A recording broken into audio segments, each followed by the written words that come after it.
Good morning, everybody, from the beautiful Peachtree Cafe Cafe in the booming metropolis of What is Rimrock, that? Arizona. Still under construction. Still very much under construction. Dina, Reed, can you please put that in the vase? Okay, guys, good morning wherever you are, and we want to say we're really enjoying what's happening with the show. We've been getting a lot of great feedback from around the world. Please do give us those likes on YouTube, and please send in your questions to seedquestions@diamondcutterinstitute.com. And we're looking at all questions coming in. We're getting a lot of great questions from pretty much everywhere around the world. We've been getting some great questions. We've been dealing with at least one question every day.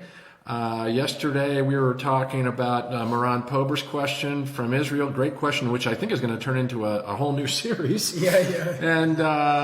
And then we finished yesterday with a question from our buddy Luisa from Colombia. Yeah, but she's from living in Germany. She's from Colombia, living in Germany. And let me just play Luisa's question for you one more time. Here we go. Hi, I'm Luisa from Colombia, but living in Germany, and this is my question.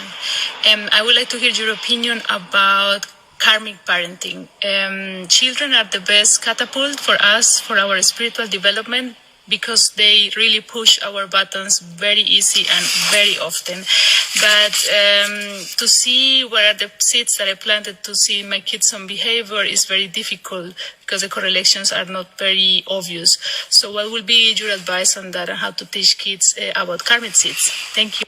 Wow. Okay, so there's a lot to unpack there. Thank you, Luisa. Actually, Luisa was proactive and sent 3 questions, and we picked the one that we thought we could get to right now. So, karmic parenting, guys, where do you want to go with that? Well, first of all, I love the name. You know, I wrote a book, 15 years ago called Karmic Management.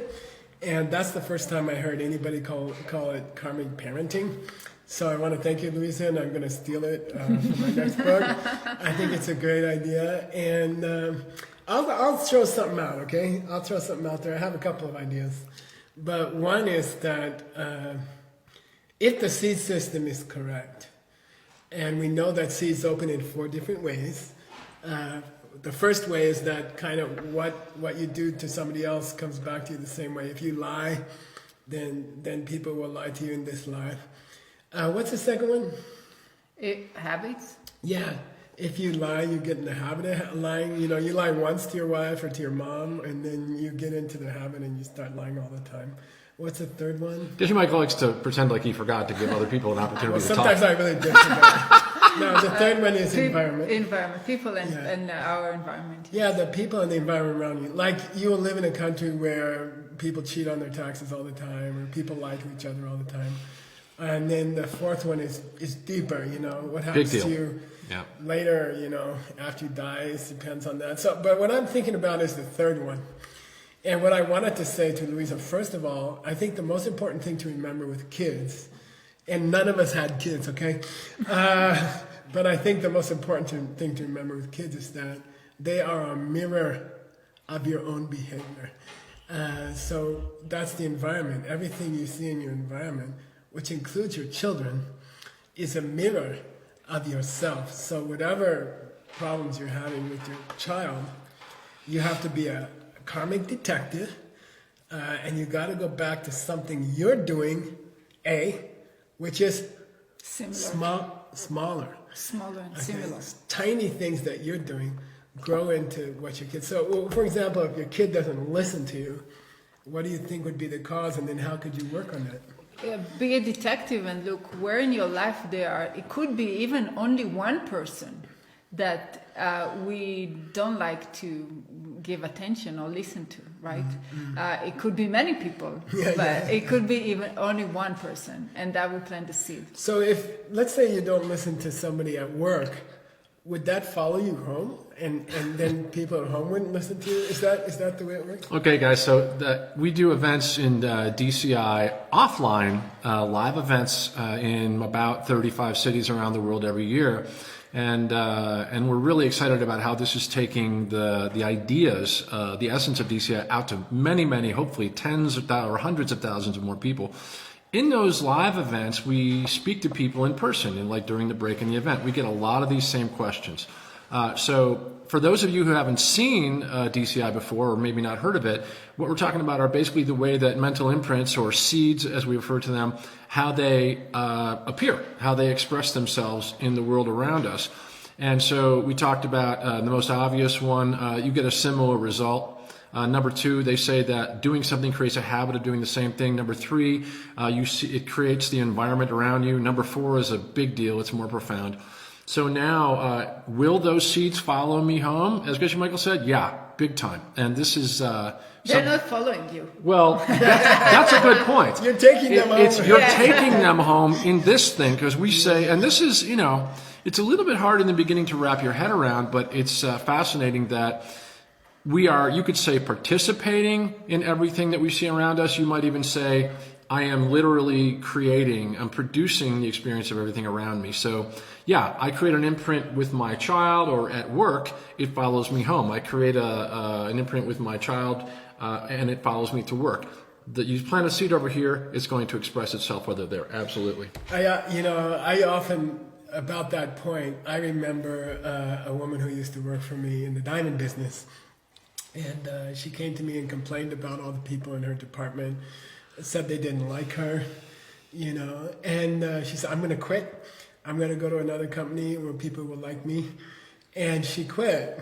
And I said, just come back after 6 months and tell me how it went, And she quit, and she came back after 6 months, and she said, the weirdest thing, when I first got there, everybody was nice to me. And then after a couple of weeks, they started acting exactly the same as the people that I left in this company, And then I wanted to scream at her, because you took the seeds with you. You didn't quit. You didn't this job. change yourself, You didn't right? change anything. So I think as a child, I wanna take one example, like a kid not listening to me. I ask them to do something, or tell them not to do something, and they just don't listen to me. So I think and that's one of the most common complaints that a parent must have about a kid, is they just don't listen to me. So what are some ways that we don't listen to other people? Wow. I mean, there is obviously... What? Just kidding. There is the passive-aggressive way, right? When somebody talks to us, but we disconnect in our mind. We don't listen to them. But they cannot tell that we don't listen to them. Sometimes we just disconnect in our mind. My partner figured it out. Veronica figured it out. She says, when you're not listening to me, you stare at the space over at my head, and you keep nodding. Yeah, look, no question. I confess I have that trait. I'm always trying to think of what I want to say. It comes from selfishness. A lot of times I find myself looking at people when we're having a conversation, and really I'm just waiting for them to stop moving their mouth so I can jump in and say what I want to say, which I think is most important. So they say, in the great essence of... There is also the obvious way when somebody, not to listen to somebody, right? Meaning you just tell them, I'm not interested in you. I don't want to listen to you. I'm not interested in your opinion. So this is the gross level. Even with mannerisms, even in the way that we look and talk to people.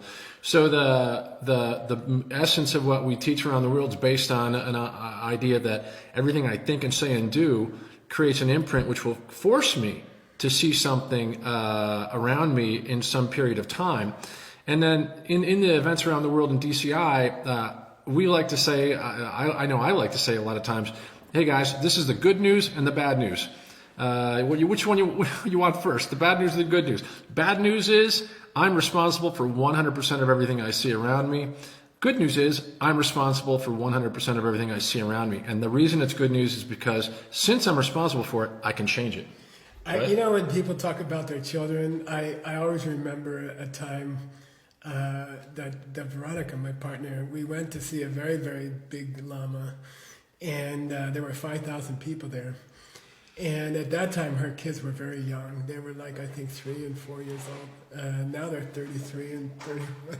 But I remember they asked, does anybody have a question? And like 4,000 people raised their hand. And this high teacher pointed to Veronica, like way back in the audience, and I was like, wow. And then she said, my kids are too young to understand the seed system, you know. So how can I help my kids be better children by if they're too young to understand the seed system? And the teacher, you know, gave it some thought and said, you know what, kids don't do what you say, kids just do what you do. And kids are watching you to see how you behave, and then they copy you. And I want to say, as a teacher for the last, 100 years, and having talked to, I think we calculated 100,000 people or something. Actually, it's closer to 200,000 in DCI alone. I'll tell you something amazing. Adults are the same. You know, they don't do, if you're talking about kids listening to you or adults listening to you, it's the same. Adults don't listen to what you say. Adults listen to the message of your life and your examples. So I'd say, you know, if you want your kids to listen to you, or you're having any problems with your kids, just realize that probably they're copying your behavior. Oh, yeah. You know? They just copy. Seeds, Yeah, seeds. They don't. They don't do what you tell them. They copy your behavior. It's true. And so do adults. I was thinking about something practical that might help anybody who has the same problem Luisa was talking about. You know, having issue with the kid. And there is a beautiful thing that we talked about in DCI a lot, and what we call a gratitude mindset. And I think can be very useful in this situation, is to think about how the kid is helped me, how my own kid helps me in my life. What are the benefits that the kid gave me in my life? And I think when we do have this gratitude mindset toward the kid, because we usually say, oh, the kid should be grateful to their parents, right? But we don't think the opposite. That maybe there is a place in my life to be grateful for the kid.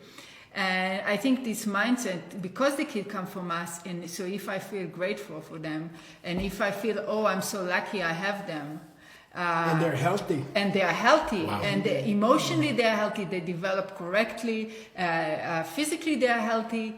Then we are planting a different seeds, and we will see them differently. I think Louisa was talking about that because she said my kids catapult me into higher spiritual level, and I think that's really true. I think kids can do that for you. You know? Yeah, she talked about she used the word catapult, and we were talking about that before we started this broadcast. And yeah, it's a really good word. It's like a trigger. You know, we talk about that a lot in DCI, the kinds of things that trigger us, and it usually comes from not understanding where things are coming from in the first place, where you get triggered because you forget that thing, you know, logically according to this system, I created it in the first place. It's hard to get to that point, but we like to say in DCI events that if you can consider that, it's like the beginning of a radical shift in the way that you live. You start approaching things from a completely different perspective. So in a practical level, maybe sit down and write down all the good things that you get from the relationship with the kid,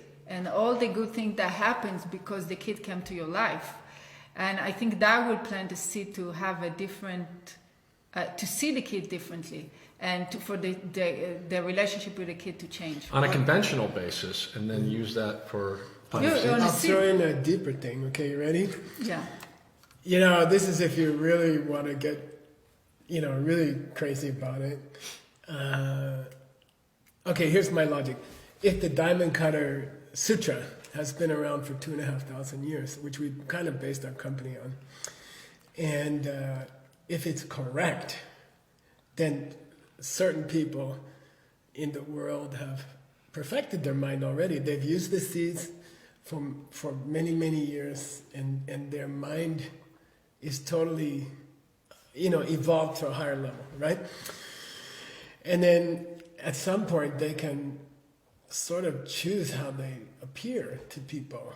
And so that's, you know, we like to play in DCI with the possibility that people that you meet from time to time might already be some kind of super evolved being, you know? Yeah. And it's possible. I mean, I think it's kind of cool sometimes when you're having trouble with your child or something, to imagine that maybe this is one of those super evolved people already, you know, and maybe they're trying to send me some message about myself. Yeah. You know. So the imagination itself will already plant the seed. Yeah, that plants a That's powerful cool. seed. Yeah. That's cool, and it's hard to do in the moment. You know, this is something we talk about a lot in DCI. When you get off balance, when you get your buttons pushed, you know, when you get catapulted or triggered, it's really hard to remember, maybe I created that in the first place. And something interesting that we've been talking about for 11 years in DCI is, guess what? They were talking about the same thing 2,000-3,000 years ago. They had the same problems, and they were talking about the same. They probably had the same morning show back then, just without an iPhone 11. And and they were saying, look, if you can try to remember, maybe it's coming from me, then that totally changes maybe the way that you react to things. And I say that's the essence of leadership: acting differently in difficult situations. So 3 things. Okay, yeah, we like to close the show with 3 specific things you can do. Right. You have any? Okay, so from our conversation, I gathered 3 things to do. Go for it. The first one is to, I would start from the end, is to imagine that the kid is kind of a special being that came to my life to help me evolve. Yeah. And even when they misbehave, Especially when they're struggling to send you a message about yourself. Yeah, so there is a message there about myself that will help me figure out something important for my life. So this is the first practical thing. The second one is make a list about all the good things that comes out from having a kid and your relationship with the kid. And the bigger the list is better. So what we call the grateful list, right? Wow.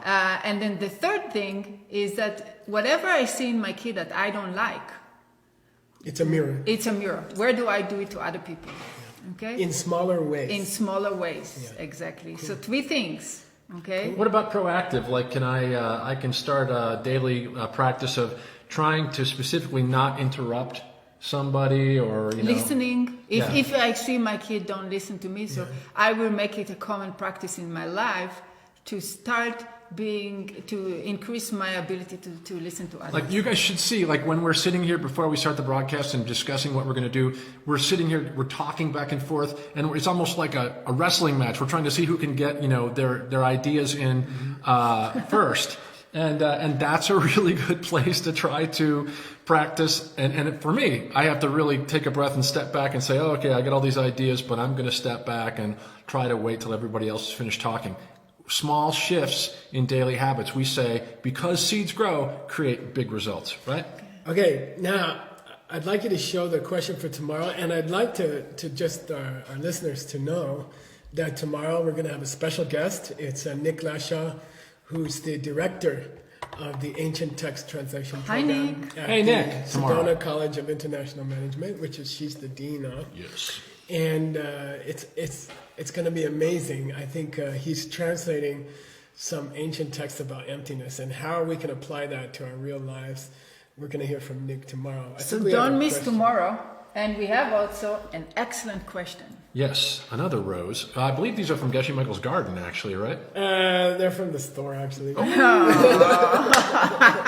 edit that part out. Okay, guys, for tomorrow, all the way from Hamburg, Deutschland, our wonderful friend Sylvia Engelhardt with a great question that I think is on a lot of people's minds. Here we go.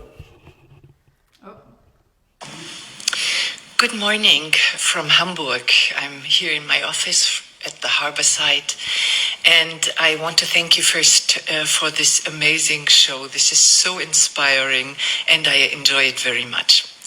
My question is, what are the seeds for being brilliant and excellent at what you do?